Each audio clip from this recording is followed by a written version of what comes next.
Welcome to the Guitar Department. I'm your host, Joe Alton. Today, on this episode, you can see it already, I've got Abbie Sawyer here. We've been trying so long. Stay tuned, it's going to be an amazing show. Welcome to the Guitar Department.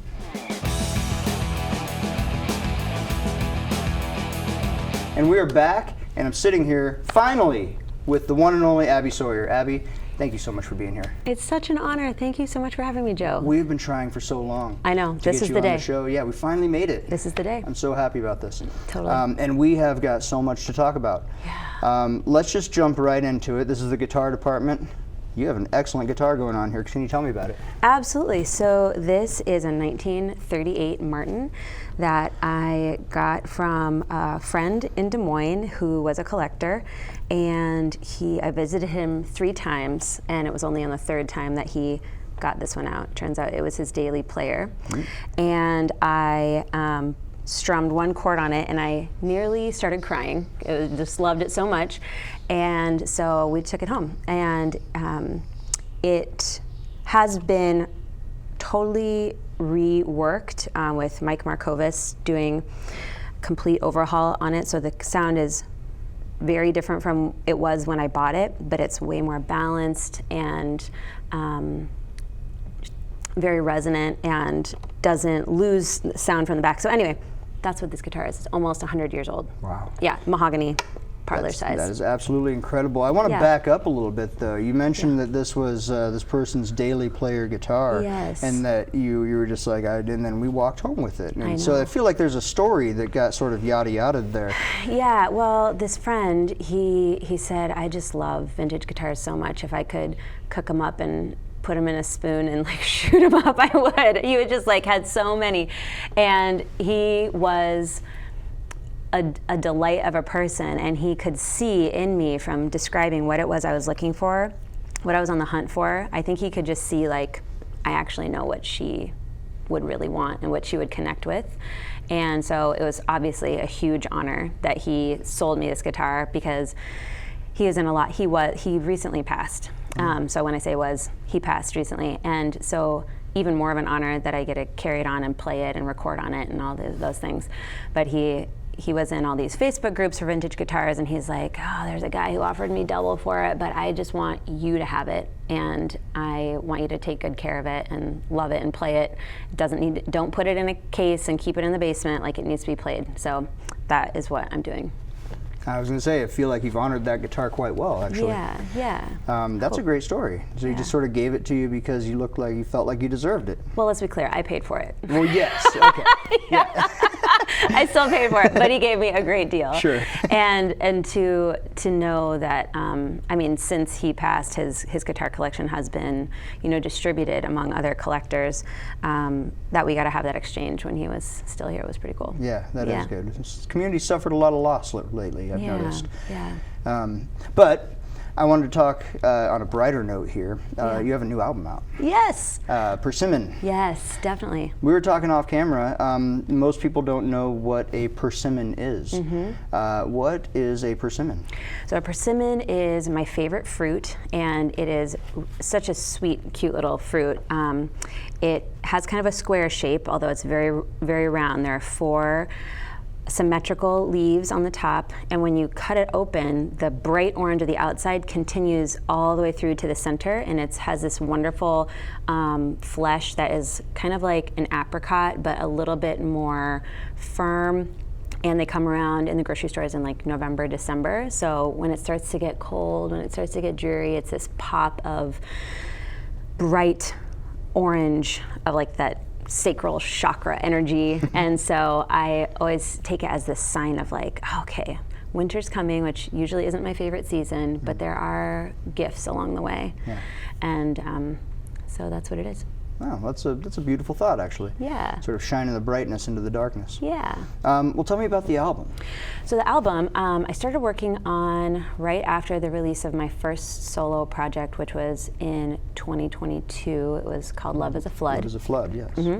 And there were several losses in our family, and I was processing the grief through writing music, as a artist does, or through creation of some kind, and then I took this songwriting class with Adrienne Lenker, who is the vocalist for a band called Big Thief, and then she also has her own solo work, which is incredible.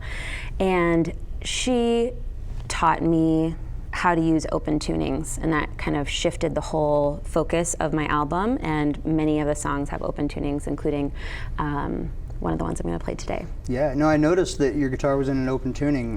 We sort of talked about it a little bit there, but you have a really unique playing style anyway. You're very heavy on the finger picking. Yeah. Your chords, your chord choices, I should say, sound sort of uniquely jazzy for the type of folk music that I would have, sort of typecasted you as. Yeah. If that makes sense. I don't. For sure, I totally grasp, and I can see how that happened. And that happened because I've never taken a lesson on guitar, and I am in many different styles of bands. And so something that I took from Adrienne Lenker's class that really resonated with something I felt I already believed, which was, she said, just put your hands on any instrument and instinctually put your hands on an instrument, guitar, spoons, piano, whatever, and make a sound. If you like the sound, repeat the sound. If you don't like the sound, find another shape and try that. And that's how I wrote most of the songs for the album, was just this instinctual following the breadcrumbs. And because I lack that fundamental knowledge about typical chord progressions, it's just like, well, this sounds good. And then, my band, bless them, like, we all have to figure it out on the other side. Yeah. But we do, and we have. So well, that's the beauty of musicianship in general, is that you can hear it, and even if you can't identify it, you can sort of work out on your own what it actually is. There are lots of great players who can't read music, have no idea what they're doing on their instrument, but are just game changers. People like Wes Montgomery, for instance, that just couldn't read music but could sit there and change the world of jazz on their own. In your case, the open tuning thing is sort of a unique perspective on it, because I've always thought the same thing. And I'm a pretty well-educated guitar player. There are certainly better educated guitar players out there, but I have no chord structure pretty well. I know music theory pretty well, but when you change the notes on the guitar, you have to reacclimate, and none of you can either use the shapes and see what sounds they make now that you've changed all the notes, or you can just sort of experiment and, like you said, put your fingers down, figure out what sounds good, and then figure out what sound that should go to next. Then comes the problem of communicating that to somebody who's going to play along with it, and you just sort of hope they can either hear what you're doing or that they have a firm grip on the same technique. Yes. Sort of just grabbing the guitar and figuring it out. Everybody has their own set of charts for my songs. Yeah. Speaking of your band, when we say your band, I have a list just to my right here, just to your right, that we could be talking about 4 or 5 different things here, couldn't we? Yeah. So what is your current band? I know you just put out a solo album, but do you play with a band still? Yeah. So the Persimmon band that I've done the release shows with, and we're going to be doing another show. Our next show is November 1st at XBK. Is the same band that recorded on the album. So it's Steph Graham on bass, River Glenn on mandolin and violin. We have Lauren Ditzler on vocals and banjo. Steph also did vocals. Matt Jessen on keys, and Chris Hansen on drums. Excellent. So yeah. Some heavy hitters. Yeah. Really fun people too. So let's talk about some of your other projects then. Yeah. So we've alluded sort of to Abbie and the Sawyers along the way here. That was your first band, correct? Yeah, my first band that I started. Right. And I didn't know this. I had assumed, I told you off camera, that it was a family band. Turns out you were the only Sawyer in the group. Only Sawyer in the group. So you just sort of, they all got the title of honorary Sawyer, it sounds like. I tell you how that happened. So our first gig is we were booked for Camp Euphoria festival that is now defunct out of Lone Tree. Yeah, Youth Orchestra's thing. Totally, and love those guys. And so it was the night before they were going to print the poster, and our friend who booked us called and said, "We need a name for the poster." I'm like, I was so tired.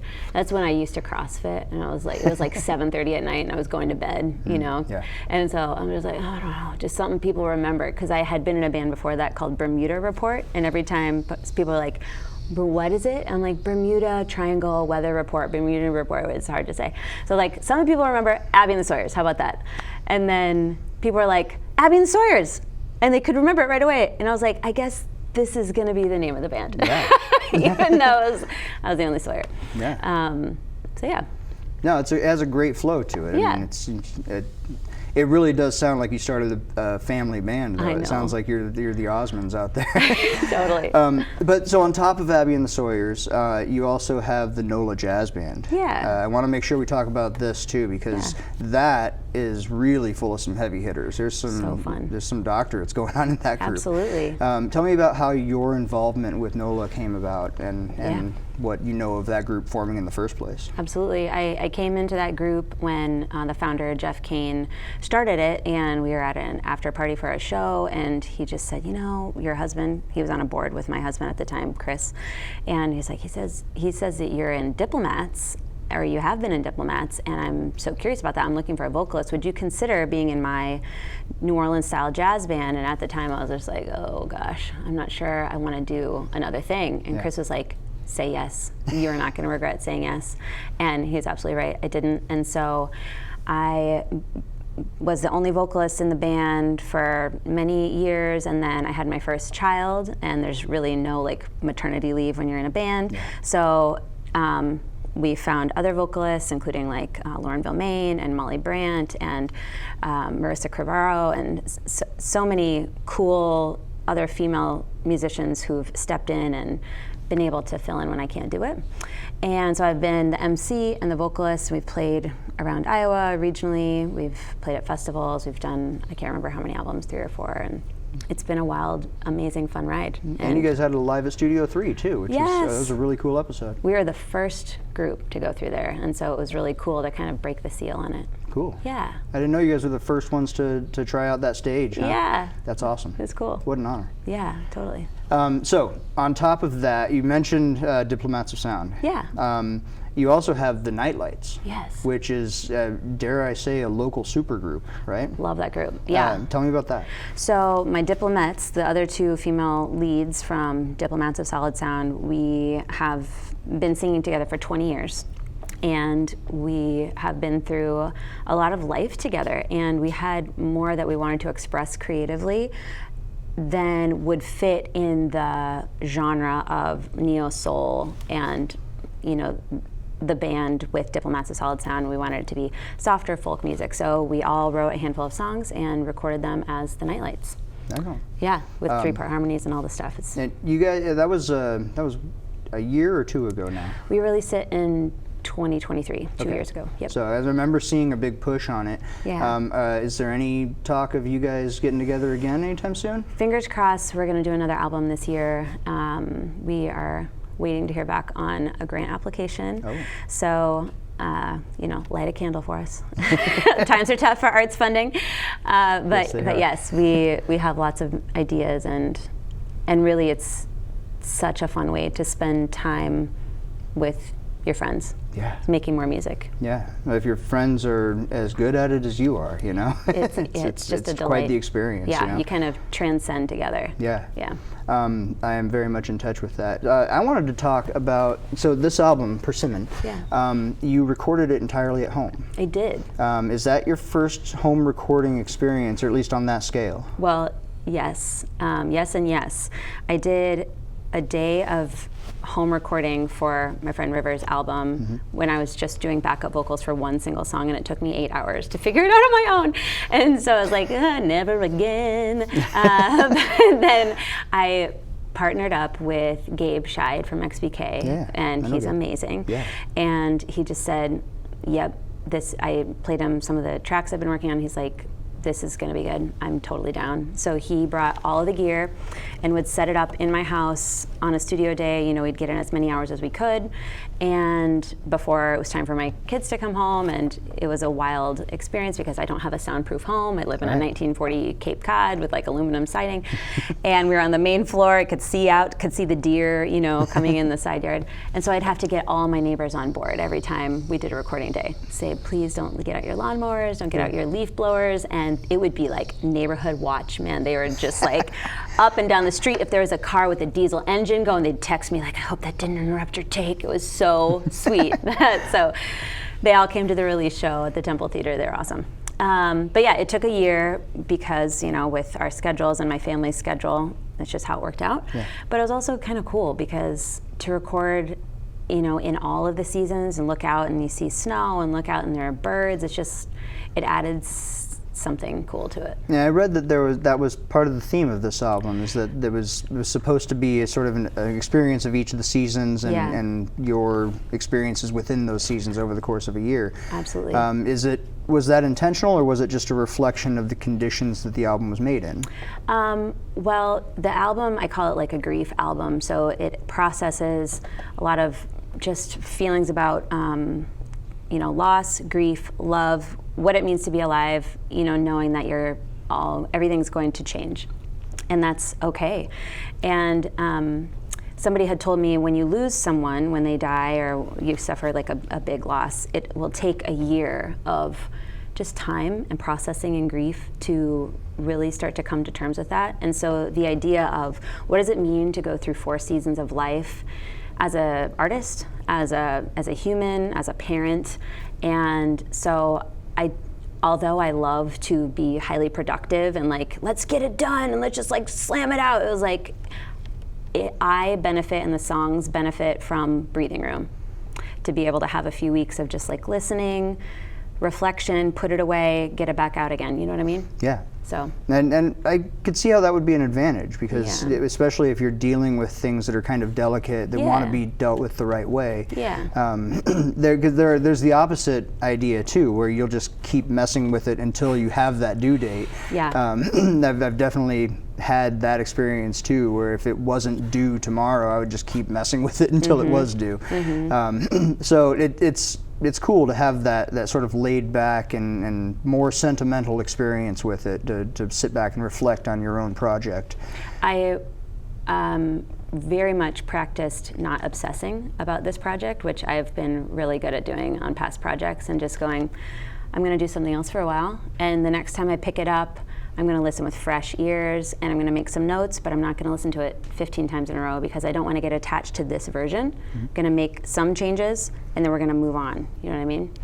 Otherwise, I can get attached to an early version and then not hear the opportunities when other players come in. You know what I mean? Yeah. Absolutely. Yeah. Well, I'm seeing how long we've gone here, and we're going to have to wrap this up. But before we do, I want to just get a plug in there for your other side hustle here. You've got Mama Bear Botanicals. Yes. Tell me about that real quick. I should have brought you some. Well, excuse me.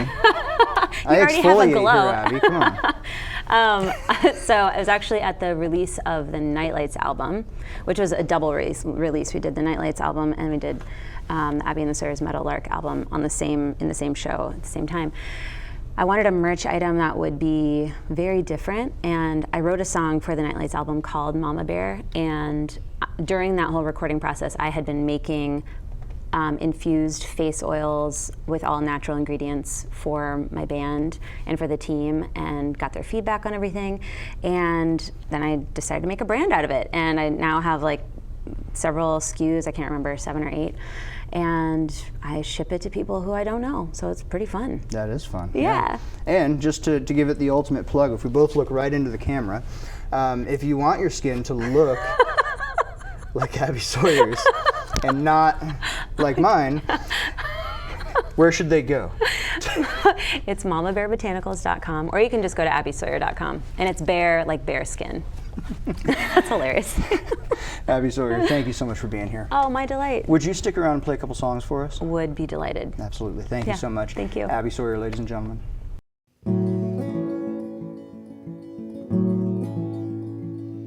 Take my coffee black with a little dopamine, 'cause the heart is not a sample machine, and the drugstore jewelry I got from you still makes me go la la. I followed the smoke and I found the fire, then the wildfire got a little bit higher. But it's not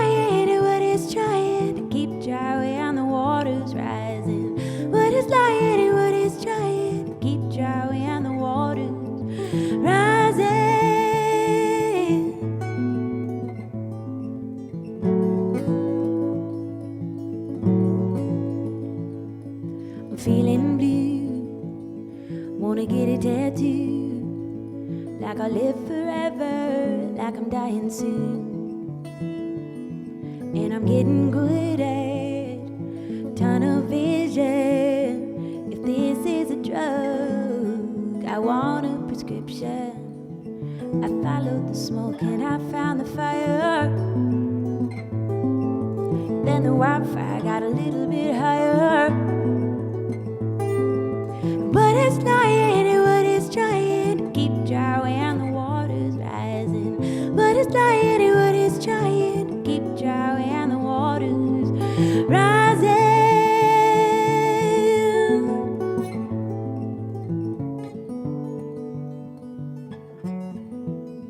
But you know it ain't easy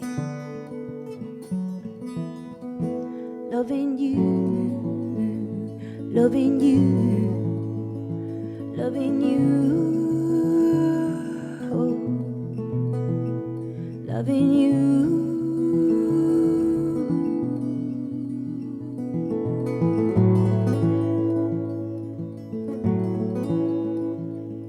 Instead of sleeping, I'm denying that you were keeping me awake.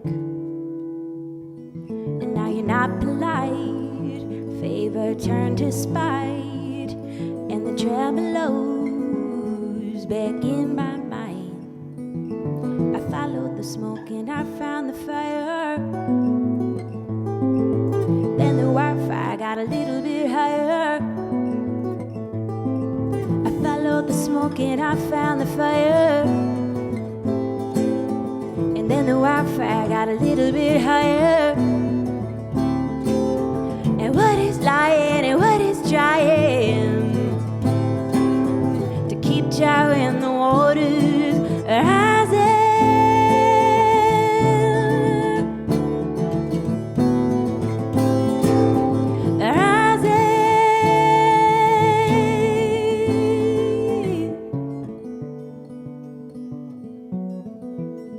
But you know it ain't easy loving you, loving you, loving you, loving you.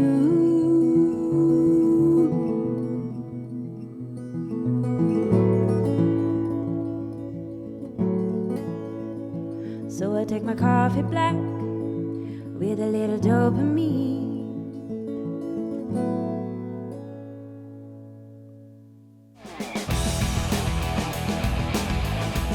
Well, thank you for tuning into the Guitar Department. I've been your host, Joe Alton. I want to thank Abbie Sawyer for being here. Abbie, thank you so much. Thank you. We finally made this happen. Please come back sometime soon. We'll love it. Please tell the camera how they can follow you, figure out where you're playing, and how to buy all of the many products that you have put out over the years. For sure. It's just AbbieSawyer.com, ABBIE, Sawyer like Tom. Be sure to check out the new album, Persimmon. It is available for streaming everywhere, correct? Yeah. And of course, you can buy physical copies online and at any Abbie Sawyer show. I also want to thank Riemann Music for offering up the Fishman amp that we've been using, and I want to thank Mediacom, our producer Jackson, our camera operator Matthew, and be sure to follow us on Facebook at facebook.com/The Guitar Department and Instagram at @guitar_department. And with that, would you play us out with a song? One I more? would be honored. Awesome. Thank you so much. Abbie Sawyer, ladies and gentlemen.